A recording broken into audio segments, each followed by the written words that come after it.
Welcome back, and let's start together with our first segment of today, talking about the recent visit of President Abdel Fattahs to France and the important meetings that took place during this important visit. We're going to discuss this in more details with our guest for today, Dr. Ahmed Osama, member of the Egyptian Council for Foreign Affairs. Good morning, sir. Good morning. So, Doctor, in the very beginning, let's talk about the significance of this visit during this critical period of time.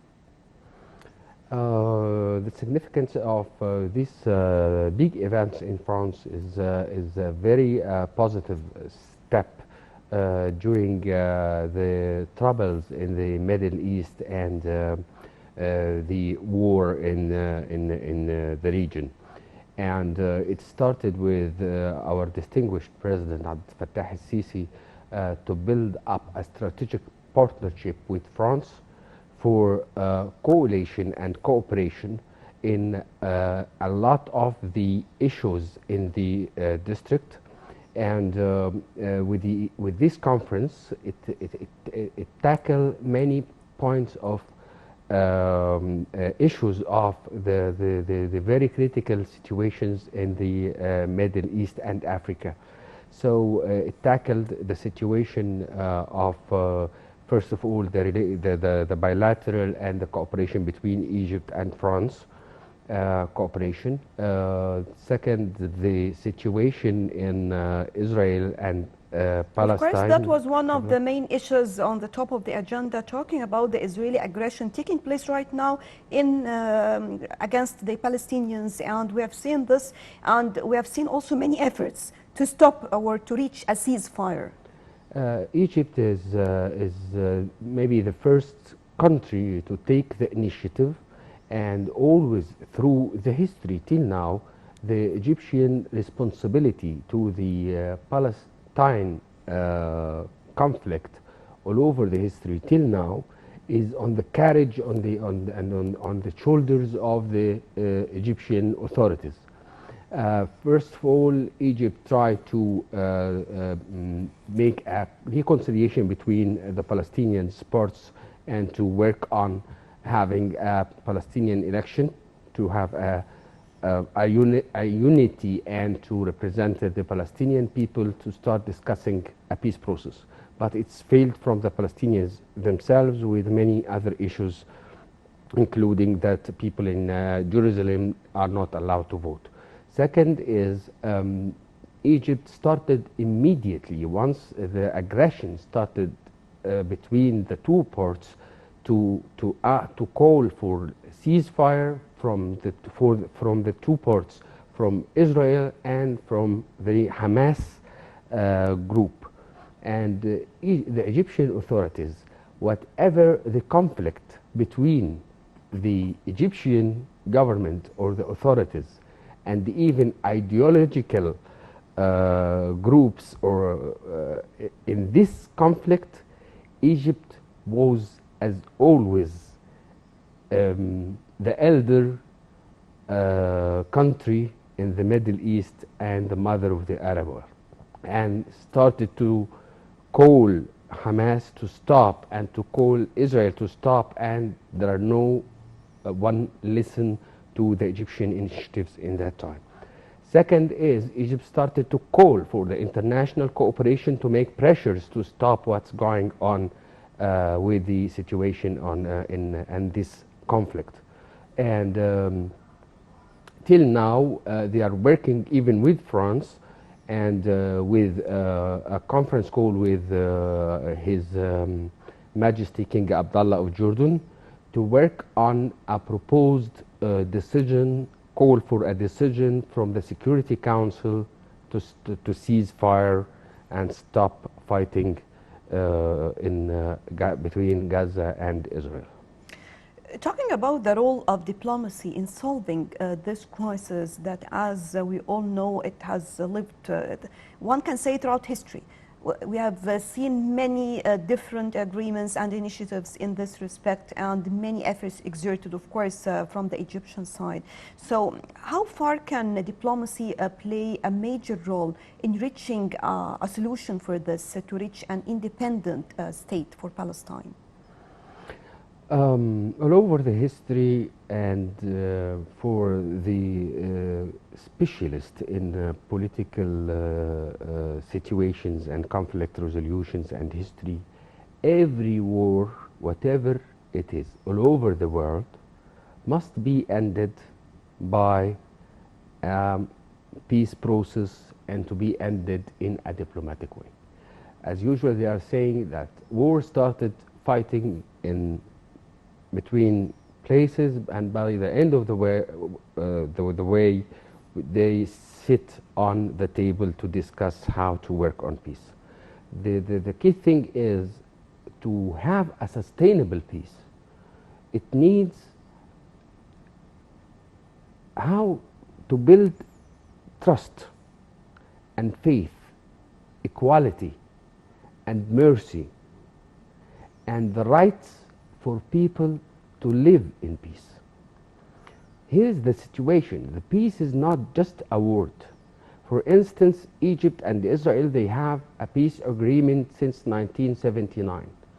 Until now, we have a better relationship with Israel, and there are a kind of cooperation very well between the Egyptian authorities and the Israeli authorities. And it helps in solving problems, it helps in this kind of cooperation. So what's going in Palestine, they lost a lot of initiatives. Even the Palestinians themselves, our friends there, said that we lost in 1948 the discussion, the opportunity. It could be better. They lost during the Camp David, and when the President Sadat, God bless him, invited them for come and to discuss and to have the right to have a peace agreement. The situation here is the mistakes of leaders from both sides, from the Israeli sides or from the Palestinian sides. The people, the people who have no the violence and people want to live in peace is paying the price. Here is the main issue. It's not a kind of war. And to have peace for people, even inside Israel now, a lot of conflicts between the Jews Israeli and the Arabs lives in Israel, Palestinians, from Muslims, Christians, Druze, whatever. And now they have to work on, and I called a lot of peace activists to work on reconciliation between people and to end the violence motivated by religions and no racism, discrimination. And by self-interest as well. And by self-interest. So if we want to build peace, peace is not just a word. No peace without justice and without trust. So it needs a lot of efforts from all parts, from the Israeli parts and from the worldwide. Now, Hamas was mentioned as a terrorist group, but we cannot deny that a lot of the young generations now, they will look for them like the people who are defending their countries, or even in the Arab world. So the side effect of what's going of conflicts is not only just who won or who, because it is a lose-lose situation. Both parts. We're talking about the normal citizens who are suffering and dying every day. Yes. And even when it comes to the total loss of all these kinds of aggressions against Palestinians. On Tuesday, President Abdel Fattah al-Sisi announced allocating $500 million US dollars as part of the Egyptian initiative to help in the reconstruction of all what was lost regarding the infrastructure in Palestine. So talking about this important initiative and building the country again, how far is this important as well? Indeed, our president, I'm really proud of this initiative, and he's always make us proud for this Egyptian initiative by this amount of $500 million for the reconstruction and rebuilding for Gaza and Palestine. It is a matter of Egyptian involved inside Gaza. He will not give the money for the leaders. The Egyptian companies will go there and will work by themselves for the re-establishment and for working for a sustainable development. And that will be a good part to be involved with people, because now we found a lot of more than 48 thousands of families left their homes and stayed at schools.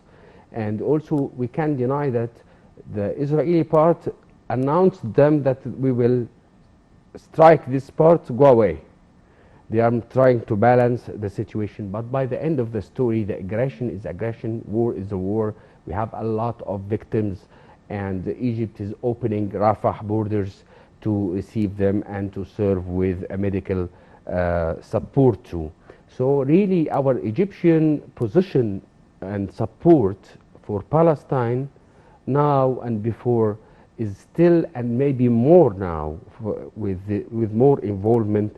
And as I said, now the president in this conference in France, he did like a coalition with France, and they talked to King Abdullah to work on the United Nations and the Security Council to try to cease fire, knowing that many of the big powers or superpowers worldwide is announced that they will gonna stop any kind of involvement. They will do that to support Israel, but for the sake of peace, I'm very optimistic, because once now we have this crisis in both countries, in Israel and in Palestine, whatever it is sad for us, whatever we are looking for the situation, that it's really it's not needed now. They are started the Abraham Accord and to build up a new relations in the Gulf and with the Arab world.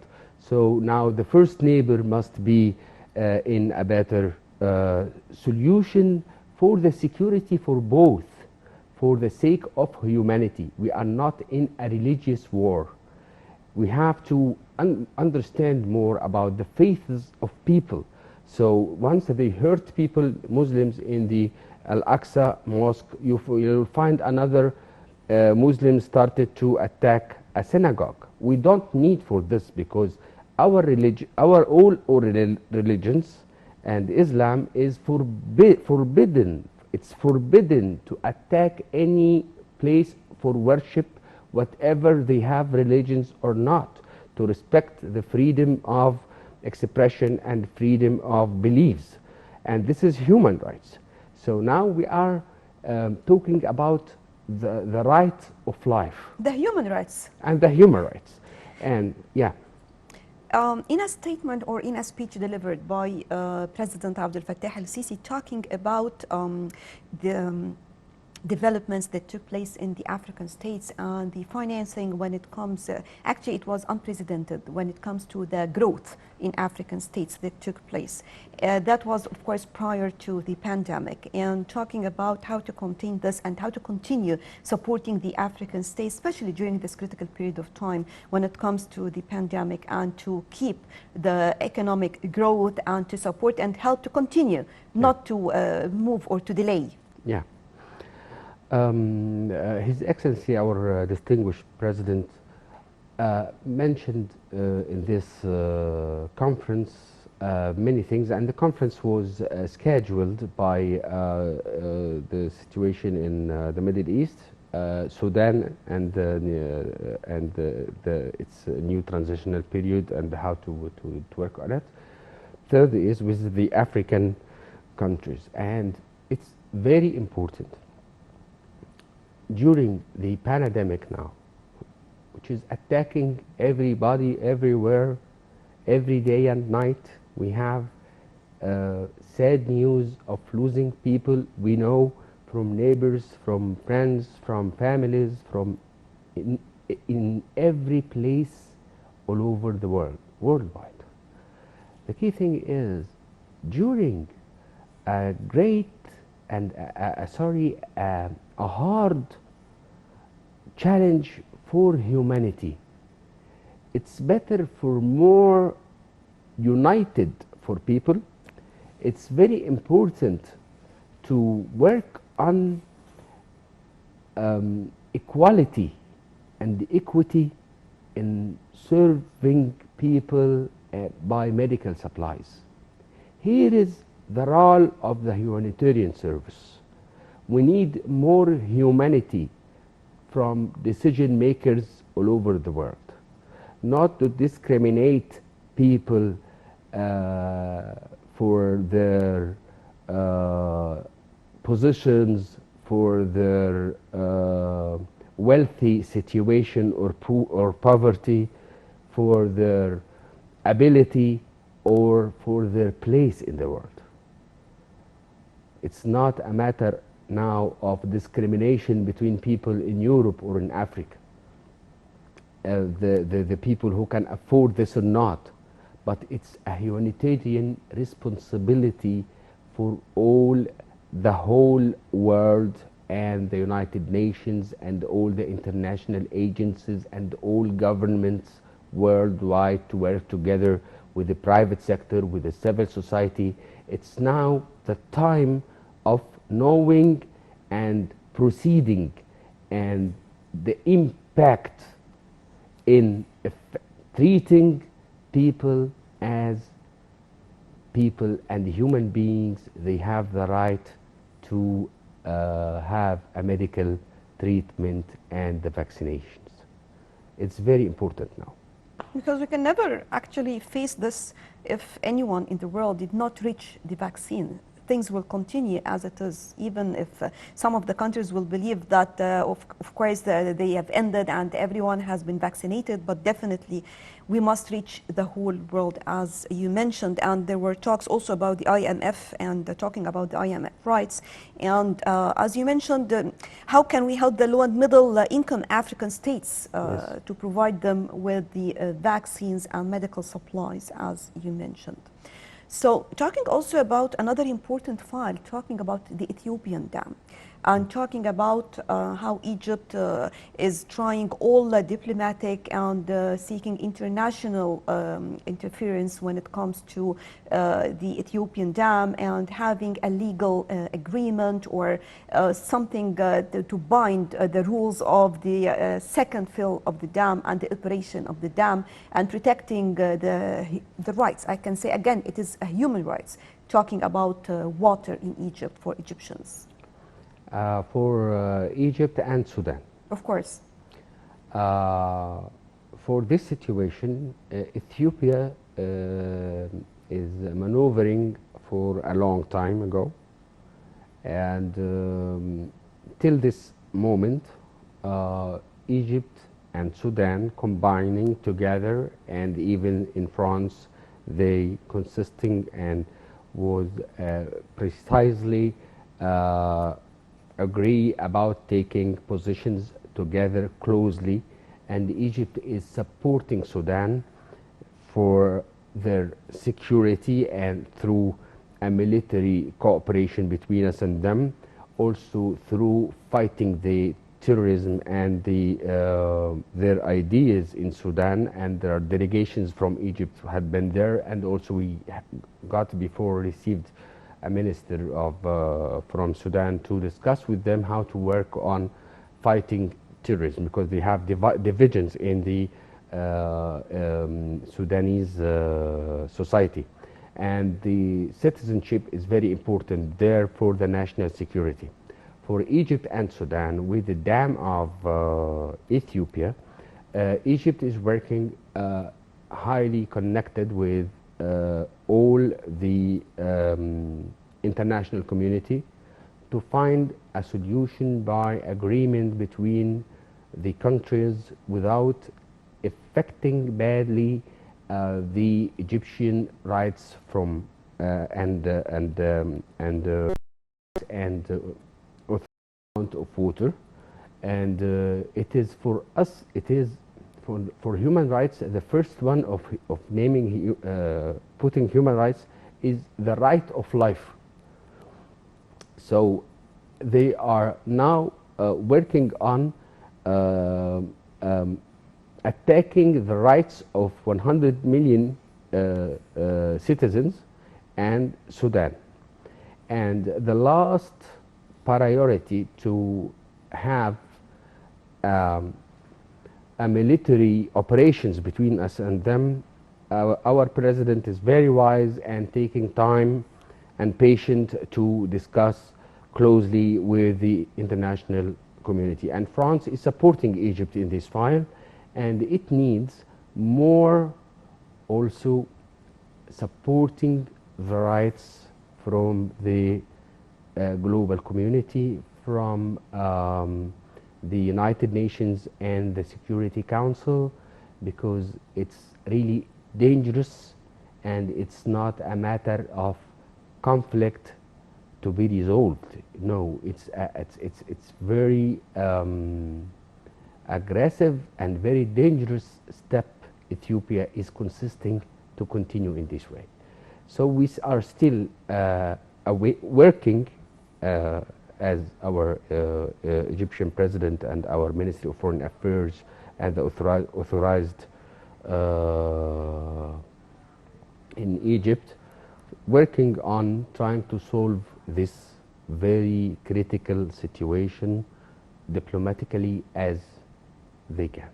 And I hope that the international community have more responsibility toward people for peace building, and also to work with us in the development of Africa, as in the France conference they were, and Egypt recommend to reduct the loans of Sudan and to invite more global investment in Sudan and Africa, and to have more cooperation for re-establish these countries for being safe and having an economic growth, and also with more integration between people, and to stop the machineries everywhere. Egypt is working very hard, and I really appreciate what our president did for Libya, for Palestine, for Sudan. We are always leading the initiatives to support our neighbors, because their stability is a part also of our national security. Dr. Ahmed Osama, member of the Egyptian Council for Foreign Affairs, thank you very much for joining us. Thank you. Right, moving on to a quick break, then we'll be back with more on The Breakfast Show.